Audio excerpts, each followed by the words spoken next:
Hello and welcome to part 3 of the 5th week of Business Ethics, in which we're looking at Chapter 4 in our textbook, 3 Special Stakeholders, Society, Environment, and the Government.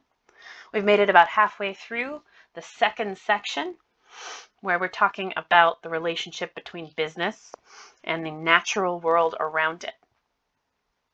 And we're talking right at the end of part 2 about how it can be profitable to go onto a sustainability model in which we try and govern the Earth's natural resources in a more scientifically informed way than we have in the past. One way businesses are trying to do this themselves is by voluntarily taking on standards of sustainability. And the gold standard for this is the International Organization for Standardization, ISO. So the series of business standards that apply to environmental regulation are the ISO 14000 series.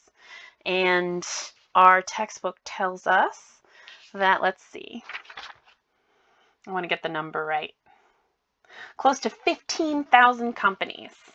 So might be lower than you would want, but higher than you expected, have chosen voluntarily to be ISO 14000 certified. We're going to talk in the next section about whether self-regulation is enough or if we need governmental regulation to keep businesses on the path to environmental sustainability. Things will be bad if we don't care about it at all. The next section is the high cost of inaction, and it's a lot of stuff that we've heard before and we'll continue to hear again. They specifically mention the Union of Concerned Scientists, talking about what's going to happen if we don't try and fix it in any way. Rising seas, coastal flooding, more intense and frequent heat waves, more destructive hurricanes, wildfires. They last longer and produce more damage, heavier precipitation in some areas, severe droughts in other areas. We've recently heard about the horrible flood that's killed over 11,000 people. Destruction of coral reefs, massive widespread vegetation death, which can really mess with our ecosystem. Shifts in the ranges of plants and animals. National landmarks, military bases, cities all be at risk, as would the electrical grid and food supply. Crazy stuff that we think should probably take precedence over immediate shareholder profit in most cases.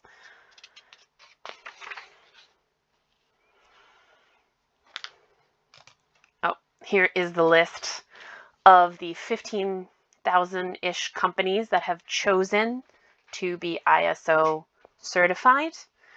And we can see the breakdown by countries. Japan is in the lead by far, followed by Germany, UK, Sweden, and then finally us.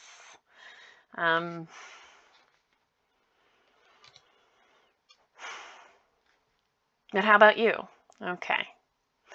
This is sort of the crux of the issue. What each individual business person with management or decision-making capability in their company faces when they think about responsibility to the natural world around us. They say to think of yourself as a member of the Urban Planning Commission. You have to convince the stakeholders involved with the project that a proposal to require more green space is a workable solution. You have to get everybody on board: developers, investors, homeowner associations, politicians, media, local citizens. How would you do this? How would you go about taking this job, breaking it down, and showing each of these stakeholders why incorporating green policies is important? And a little preview of the future. Do you think that for this to happen, we would need governmental regulation, either by local government, by state government, or by federal government? And then hold that answer in your head and ask yourself, if you contradict yourself when you think about when a natural disaster happens, who pays for it? It's the government. It's taxpayers. It's the public that bears the burden of natural disasters. So what does that mean for people who are creating the conditions that may contribute to national disasters? We get an example of Houston flooding, where structural engineers and other scientists have explicitly said that this is going to keep happening because there's too much concrete and not enough green space. Now you can imagine why this is pretty easily. Water absorbs into the earth. It does not absorb into concrete. So if you have more green space, you have more drainage. Should the government be able to point to business and say, hey, you need to rip up some of that concrete, or whenever you plan to build another factory, you have to create just as much green space within the city limits? Or should companies be able to decide that for themselves?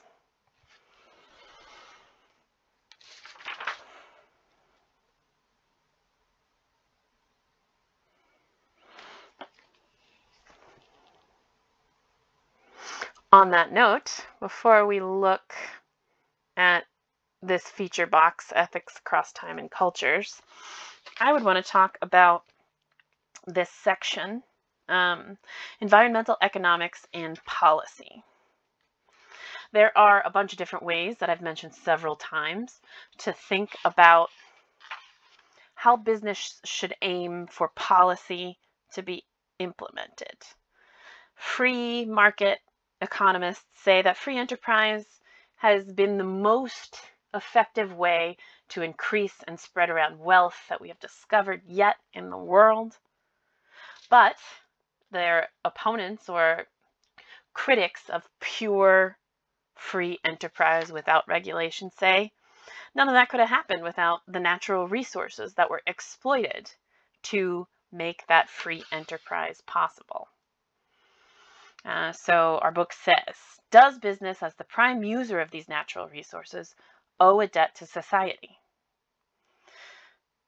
Andrew Winston is an author and a consultant on environmental and social challenges, and he says, business owes the world everything and nothing.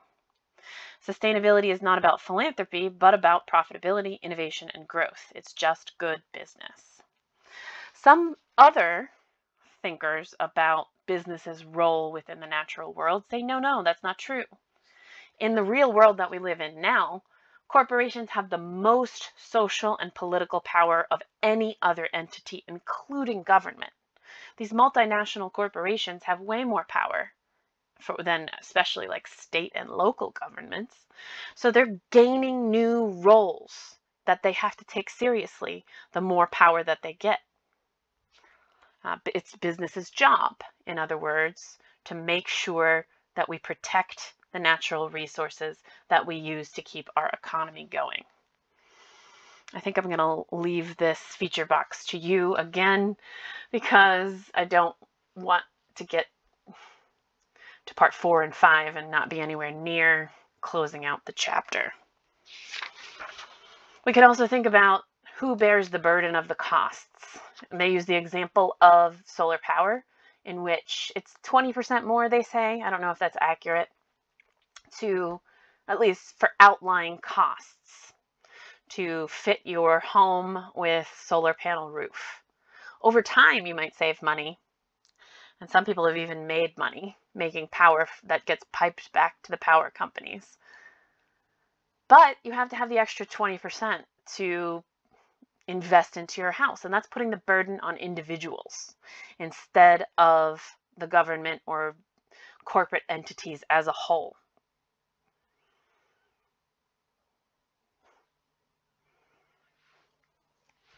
And I think we can wrap up the environmental section there. You can look at these questions and think about them. And then we'll move on here to part 3, the last part in the chapter. Government and the private sector. Identify 3 public health issues that might warrant government regulation. Explain what is meant by a revolving door in a political context, and compare constitutional arguments for and against government regulation of industry. Well, there's part of this that I find kind of funny because they say, okay, well, think about how you might pre-philosophically, pre-learning about it and thinking about it, answer the question, how much regulation should the government put on businesses? And you can say as little as possible, as most as possible, and somewhere in between, right? They give the as little as possible kind of a positive spin, and then the, sorry, I gotta find it. And then the, maybe the government's sort of okay. Where is that? I thought it was so funny. It's under the section Government Regulation and the Constitution. The first position is states' rights. Each state should decide how to regulate how business works in their state. Then there's very laissez-faire, which is every individual should have the right to do whatever they want. The government has no right to tell us. And then the last one is, a third position is that government is not necessarily a bad thing. Such a federalist philosophy might assert that centralized government provides an array of benefits for its citizens. And I'm a little concerned with how much they were a little bit waffling there.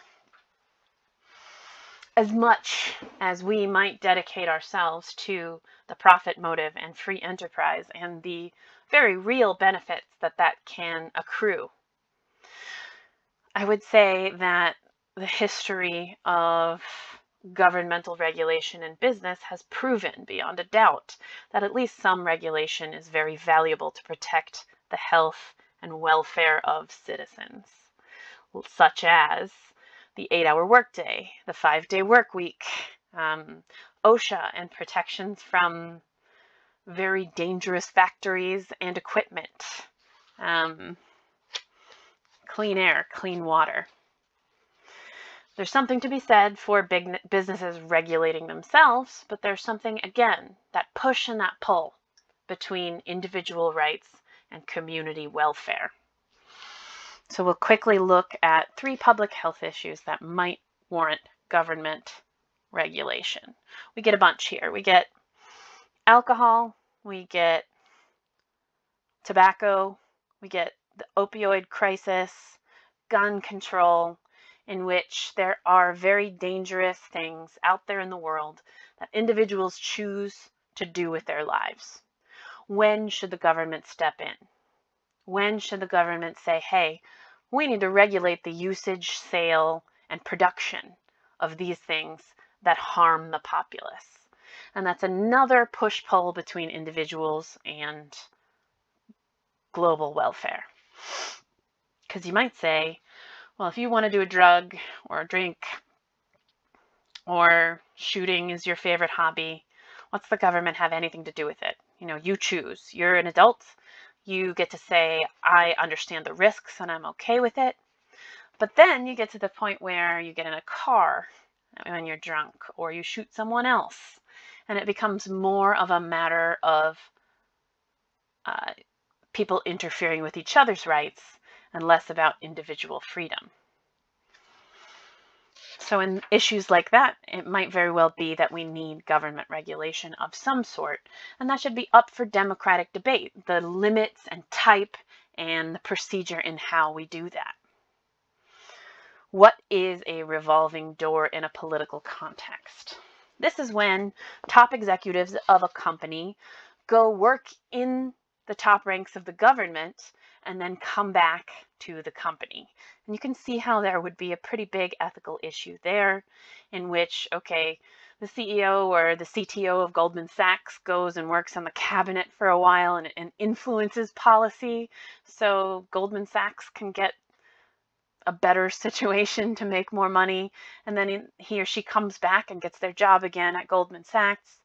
And that can be like there's no watchdog, there's no checks and balances. That regulation is being manipulated by the private sector completely. And there are rules in place to try and prevent this, but their efficacy is an open question.